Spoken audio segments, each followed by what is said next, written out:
CBS News legal analyst Lisa Bloom joins us from Los Angeles this morning. Good morning, Lisa. Good morning. What do you make of this?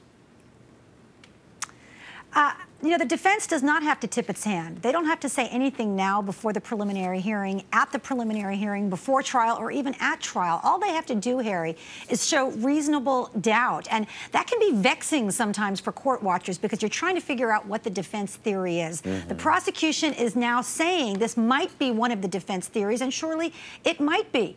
To me, this is a plausible theory. I know a lot of people think this is a crazy theory, but if Michael Jackson was really a drug addict, and this is his drug of choice, propofol, and he was asking for it, and the doctor walks out of the room, to me it's plausible he could have administered an additional dose to himself. If you're the defense, though, do you not have to show or prove in some way that Michael Jackson was capable of self-administering these drugs?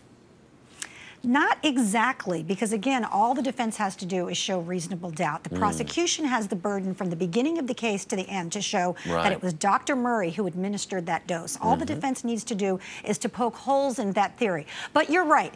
If Michael Jackson is, say, lying there on a bed, he's got an IV in his arm, is it possible that he could have reached around, grabbed a bottle, added to the dose so that it got into the intravenous tube into his arm? I mean, if it's not physically possible, then the prosecution's going to score some points. Right.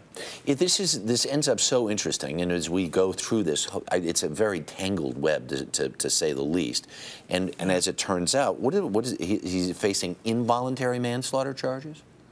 Yes, that's correct. So he's not accused of murder. Nobody's saying that Dr. Murray intentionally killed Michael Jackson. Involuntary manslaughter is saying that Dr. Murray recklessly engaged in an act that he should have known could have caused great bodily injury or death to Michael Jackson, and that is administering a very large dose of this drug, propofol. Yeah, and as you go back in any trial, it's all about proof beyond a reasonable doubt, and as you suggest, if the defense can just say, what if, or isn't it possible, or if Murray can build up some degree of credibility, say, we believe this to be true, he's going to walk.